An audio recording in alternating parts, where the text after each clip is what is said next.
Welcome to Stay Clean and Safe, a podcast created with the financial support of the European Union. Here, we share ideas, advice, and stories that help us build healthier, safer, and cleaner communities together. Let's begin. Welcome to Episode 1, Why Physical Activity is Important in Everyday Life. That is our topic for today.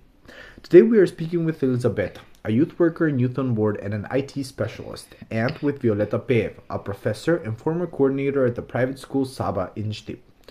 Our goal today is to explore the value and personal impact of physical activity. The first question is, what does physical activity usually mean to you? For me, physical activity means balance. When I'm active, it's not only about the body, it's also about the mind. Movement brings me back into focus and gives me positive energy, especially when the day is filled with work and screens. I work from home and don't have much time for longer exercise, so even a short walk or a quick home workout is enough to make me feel better and more connected to myself. Thank you. I definitely agree. When we work from home or online, we often feel trapped between four walls. Going out into nature or doing a short workout can really give us new energy. Now, I would like to ask you, Professor Violeta, what does physical activity mean to you? For me, physical activity means a lot. Besides moving the body, it strengthens our mental abilities, it lifts our mental state. Why do I think so? Because when we go outside, when we step away from home or work, we breathe fresh air, we have space, and we are surrounded by people. All of that gives us energy, motivation, and encouragement. We feel mentally better, happier, and more emotionally stable. That way we can more easily overcome problems or plan creative ideas that later bring good results. Thank you so much. I really liked your answer because you connected physical activity with mental health and the invisible spirit we experience through movement. I would like to ask you to share a personal story about how physical activity impacts your life and well-being. I'll start from childhood. I was a happy child because I lived in an area with a river, hills, and cultural historical spots. We were always moving, exploring, and that made me a happy child and a successful student. I always finished my responsibilities. As I grew older and responsibilities increased, I didn't have the chance to do sports professionally, but mentally I always remained positive. I lived far away from the city center, so I walked a lot, sometimes even 3 times a day to the university. It was never difficult. On the contrary, it brought me joy. When I started working, I had to sit at a desk and work on a computer, so my movement became limited. I started having physical problems. I immediately realized I need physical activity again and joined aerobic. I spent time with friends and colleagues there, and again, the mental benefit was positive.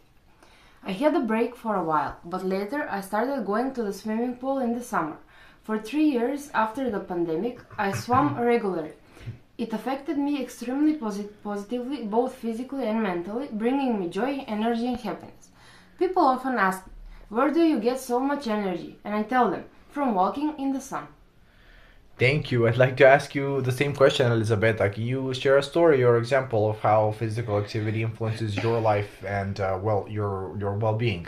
Similar to Professor Violeta, I was much more active as a child. I walked to school every day and I was also an athlete. I trained karate for 12 years with practices 3 to 5 times a week or for 2 to 3 hours. It was demanding, but the effort brought a lot of happiness.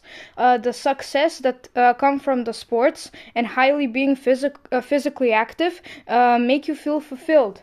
Over time, especially after the pandemic, I stopped doing sports. The pandemic changed my habits and brought adult responsibilities, work, university, so my activity decreased.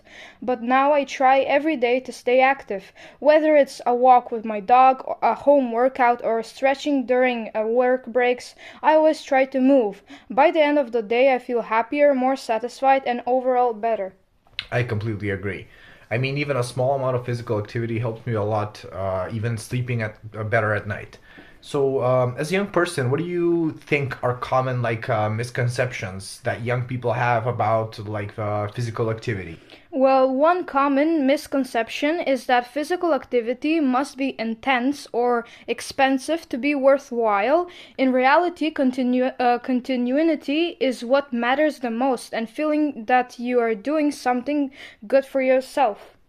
Thank you so much. That was an excellent explanation of how young people often view physical activity and how barriers can be overcome. Now, Professor, I want to shift the focus to you and ask you, as an educator, what role do you think educators play in motivating young people to stay active? To teach young people something, I had to practice it myself. If I want to tell my students that they should always exercise, then I must also be active. I deeply respect athletes. They are disciplined, responsible, and punctual. Whether they become champions or simply train recreationally, it's not important. They are special individuals. But I also admire young people who simply move, walking around the city instead of driving, riding a bike, or even using an electronic scooter. Movement matters. Traveling is also physical activity, whether inside or outside the country. Every trip changes a person. You return happier, more open, with a higher level of awareness. Yeah, so not only do you basically serve as a model for your students, but you also give them different opportunities, like through Erasmus Plus projects and other European programs. So your role is both motivational and practical, and thus you offer like different chances, and you give an example to your students through your own actions. Yes. Thank you very much. Now I would like to ask one final question. You already mentioned mental health and how it connects with physical activity, but I'd like to ask you, how does physical activity support not only physical health, but also mental and emotional health? First, by moving, we physically renew the body. We elevate our organism. When the body is satisfied, the psychological and emotional parts are also changed. A person lying in bed cannot have positive emotions, maybe for a day or two, but after that depression comes. But when someone goes outside, even if they are facing problems or sadness, movement itself improves mental well-being. Outside there are people, communication, conversation, joy. When you meet someone you know, when you feel the warmth of the environment, especially here in Macedonia, in Stip, it affects you positively. Thank you, Professor, for that excellent answer and also for showing how emotional and mental health are strengthened through physical activity. So for the final question, I want to ask Elisabetta. As you mentioned earlier, it's not all about going to the gym. So can you share some simple everyday ways that we can include physical activity without going to the gym? I'd say everyone can start by taking 20 to 30 minutes for walking. It's not tiring, but it's still activity and very good for both physical and mental health. In the end, everything comes down to routine. If someone can create a routine, whether it's home workouts, stretching, or anything else, that's already progress. You don't need weights or gym machines to build muscle or shape your body. Many exercises using only your own body weight can be very effective. If someone can spare at least 30 minutes a day for walking, being in nature, going to town on foot, that's already physical activity. And the more we practice it, the more we develop the habit of staying active. Thank you very much. That was an excellent answer. So thank you both for this great discussion. I think we truly explored the value of physical activity, how it connects personally to students, the role that educators play, and we shared some nice, interesting personal experiences as well. Thank you for joining Stay Clean and Safe, project funded by the Erasmus Plus program of the European Union. And remember, small steps lead to big changes in keeping our world safe and clean. Take care and stay safe.